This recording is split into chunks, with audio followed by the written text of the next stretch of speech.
Suddenly, it turned out that we were sitting at a different location and around us. Well, the people around us weren't ours. We were sitting in a building. It had a fence about 5 meters away, and beyond that fence, they were already sitting in a house.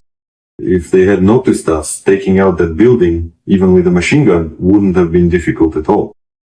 I just had to pretend to be dead, lying there on the armor like this. A drone flew in, I could hear it buzzing, like whizzing by. I lay there for about 10 minutes, then it flew away. You were lying next to the fallen guys, right? Yeah, that's right. We were moving as part of a convoy, following a specific plan. I called it a step toward immortality. Basically, what we had to do there, they would make a corridor for us. We'd rush through, cut them off, hold our position there, and that was it.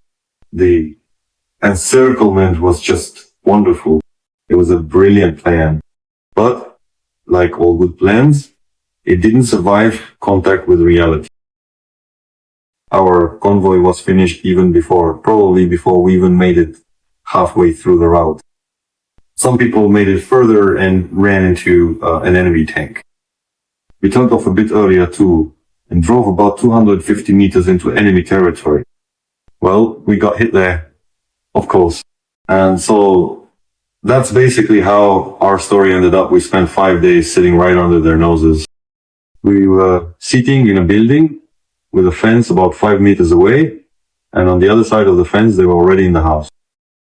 So they were on 3 sides of us. We kept quiet so they wouldn't notice us. Our building wasn't very sturdy, and it didn't even have a basement. If they had noticed us, taking apart that building even with just a machine gun wouldn't have been difficult at all. We had 5 wounded. Well, lightly wounded. Actually, they were all able to walk. Someone had their hands cut off. That is, a traumatic amputation of part of their finger. The gunner got glass shards in his eye. Plus, he also had a dislocation there. One had a through-and-through gunshot wound to the shoulder. Jumping ahead, I'll say that after 5 days, some of them had already started to develop, inflammation. The wounds had become infected. Yeah, so it was already obvious from the smell and, from how they managed their daily life. Well, first of all, we took turns on watch, keeping an eye in all directions. Yeah, we marked our positions there.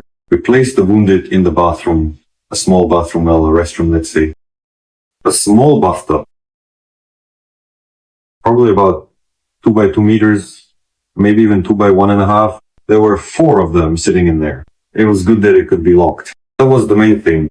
A dark room, closed off on all sides. You could even make a fire in there. We had 1 bunker candle. Yeah, no humanitarian aid. Shout out to all the aid workers. Really? Thank you so much. They really saved us. We use it to heat tea. I mean, I had some kind of cup and spoon in my backpack. Tea bags were stuffed into every pocket I had. I gathered them and put them by our backs. Each day, we had 1 cup of hot tea for everyone. Yeah. And it's not just a drink, it really helps keep your spirits up. If you have something hot to eat or drink, it already doesn't feel so bad. We had 1 bottle for the day. For how many people? For everyone, on average, for 9 people. 1 bottle, 1.5 liters of water. Yeah. So about 1 liter to 1.5 liters per day for everyone. That's it. We joked around so much there. I had a few bottles in my backpack. We grabbed some from the top and brought a couple more with a few backpacks. Since the enemy was all around and there were drones flying, we had to do it very carefully. We used to sneak over to the BMP. It was parked right there under the windows. Yeah. We'd sneak around there, getting food and water. One time, I even had to pretend to be dead, just lying there on the armor like this. A drone flew in, I could hear it buzzing. Just like that. Luckily, honestly, they didn't expect us to be there.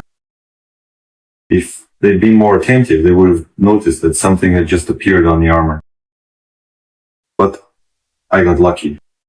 I lay there for about 10 minutes. Then the drone flew off. You were lying next to the fallen guys, right? Yeah, that's right.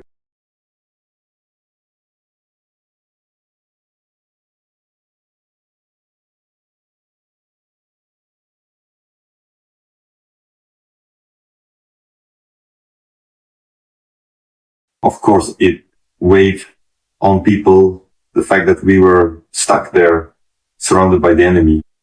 We had no idea where our guys were, whether they'd make it to us or not, if we'd run out of supplies and so on. Yeah, those kinds of thoughts crossed our minds. At one point, we just wanted to brazenly walk out onto the road at dusk and, as if nothing had happened, simply head toward our position. That was one of our plans too. Like maybe it would work for us. We never expected it. Ever. But in the end, we decided against it. We did have communication. And that probably saved us. Without communication, it would have been really tough. Some of us had radios, for inter-unit communication. We gathered them up and, well, there were like 4 batteries for one, 2 for another. It was fine. It was enough for us. We turned some off, use one until it ran out, then switch to the next. And like that, yes, we kept in constant contact with our own, reported our status, what was going on with us, found out how they were doing, what they were trying to do. In a situation like that, of course, you think about a lot of things, including the possibility that it could all end badly. But we didn't panic. At first, we were told that our guys would push forward and the enemy might just try to retreat through us. So we were supposed to cut them off. Yeah, Scout even went out looking for us at first, reached that point but didn't find us there. I looked and told him a different location. He comes up, runs into the enemy and says, "That's it, I can't go any further. These positions are occupied." And that's when, of course, yeah. We realized that things weren't so simple. Then I get a message over the radio. At such and such time we start. You guys should also come in from your side, from the rear, and that's it. We'll meet somewhere in the middle, trap them, and everything will be fine. Everyone moved out on command.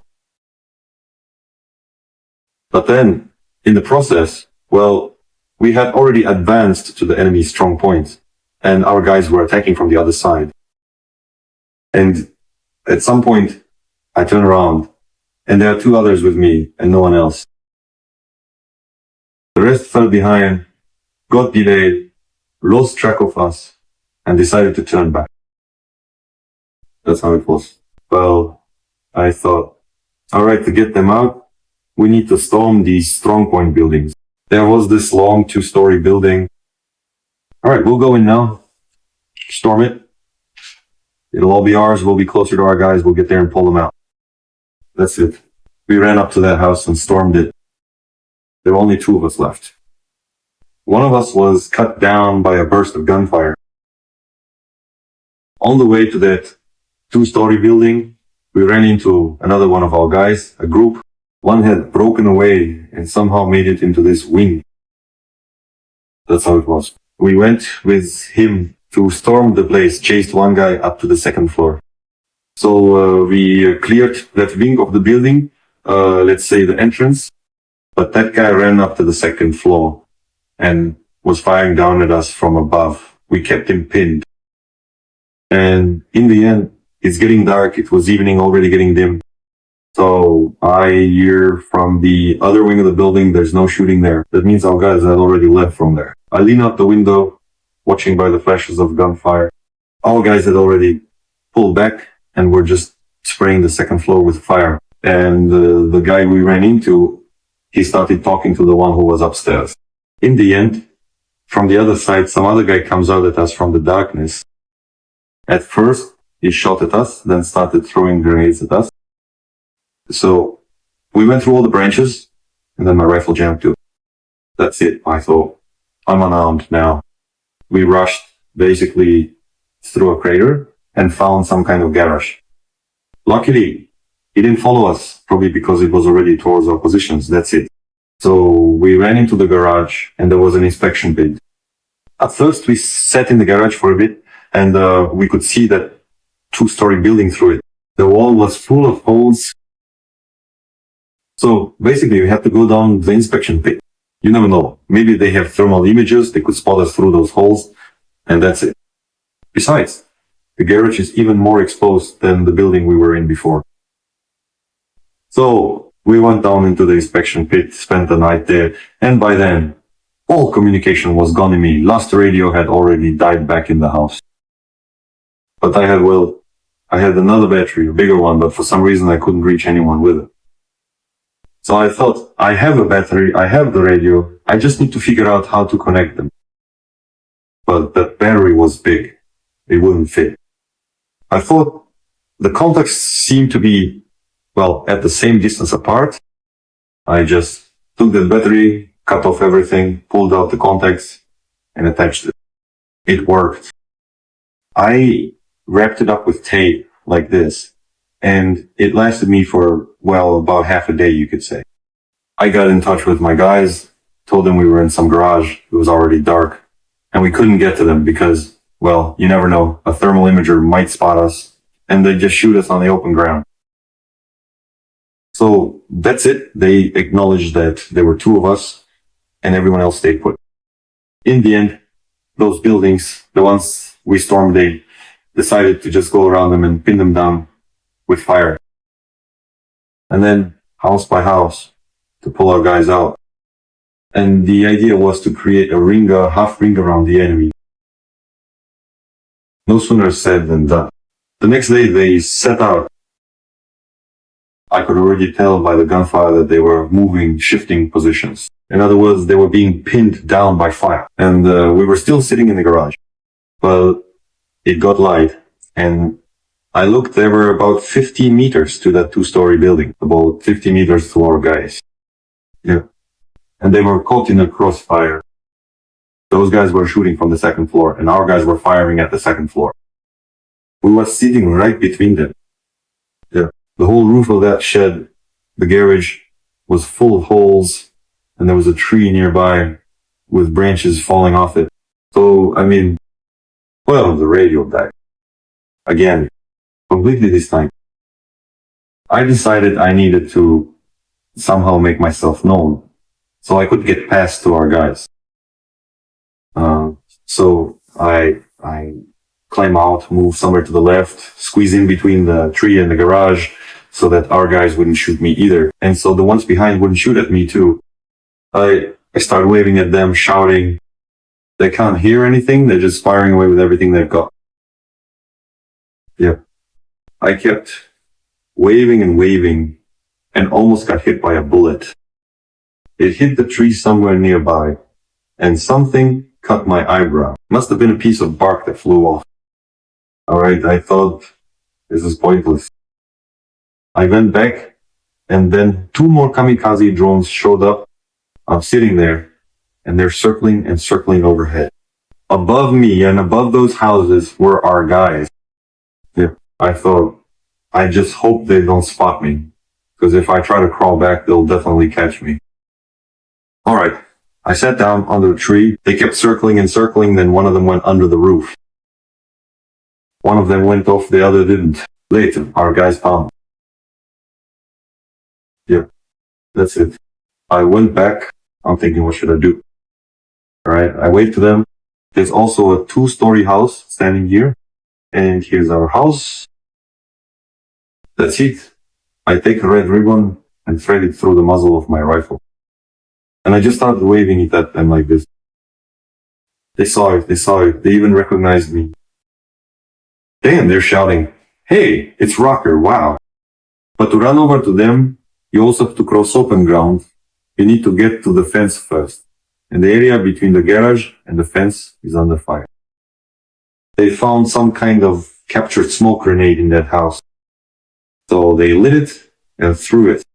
And under the cover of the smoke, we got out and ran over to them.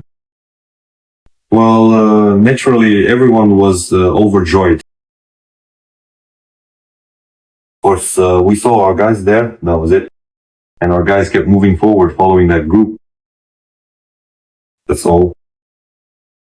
So what next? The CPM.